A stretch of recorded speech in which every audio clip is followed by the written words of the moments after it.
So knocking these dominant incumbent players out of their seats is not an easy task, right? It's the opposite of the United States. In the United States, we do a business deal, and then we decide, should we have a relationship and be friends? And should we respect each other? Right, Let's see what happens. right. Maybe if you screw me in this business deal, we won't be Right, friends.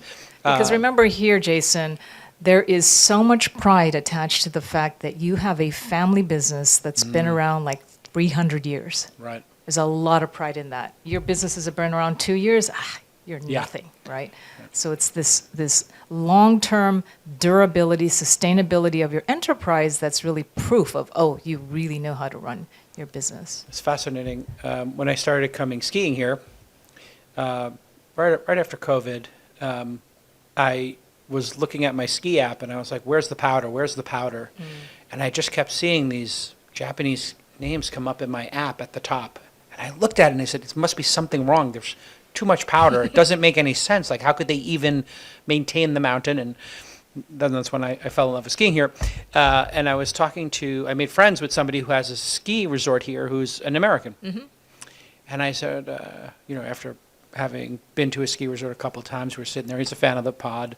And I said, how did this all come about? And he said, I came here like 20 years ago. I fell in love with it. There were too many ski resorts. They were very local. They were for day trips or overnights, and there were a lot of kids, and then there were just too many of them, and now they were shut down. And this one town had this incredible mountain, but it was in complete disrepair. So I said, hey, I would like to take over the mountain and license it or buy it. And they said, oh, okay. Nodded. It took them 4 years. Yeah. And it took him 4 years of just building trust, he said. And I said, well, why didn't you just make him a great deal? He said, it's nothing to do with money. That's right.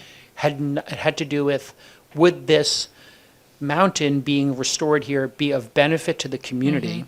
And would I be respectful of this tiny little town outside of Niseko that nobody knows about, where the houses are all empty and falling apart, but the remaining people really cared, and and I was like, did they just string you along for 4 years or whatever? He's like, I really don't know, but it took me 4 years to build that trust. And I think it's a bit of a litmus test as to how committed you really are. If you don't make a ton of money at the outset, or you can just pull up and run, or do you have staying power? Yeah. So I think it's a bit of a test that they're applying as well. They were definitely applying a test. All right, tell me if this sounds familiar. You hire somebody, they're not the right fit. Productivity drops, the team's momentum slows, it's uncomfortable, and suddenly you're spending more time fixing problems than growing your business. The wrong hire is going to derail your whole company, but there's good news. A great hire can accelerate everything. That's why you need LinkedIn Jobs. LinkedIn's AI assistant makes it easier than ever to post about a new position on, let's call it what it is, the largest professional networking site in the world with over 1 billion profiles. And you don't have to do this without filling out a huge form with 1,000 steps. Nope. LinkedIn Jobs is going to filter the applicants based on the customized criteria you set up for the role. So only the best matches get surfaced, and you don't waste time scanning through 1 million resumes with typos in it that have nothing to do with the job you're trying to fill. But that's not all. They're going to show your post to 25 optimal candidates every day, day in and day out, so you can actually invite the most qualified people to apply for your position, even the ones who might not be looking. So hire right the first time. Post your job for free at linkedin.com/twist. That's linkedin.com/twist to post your job for free. Terms and conditions do apply.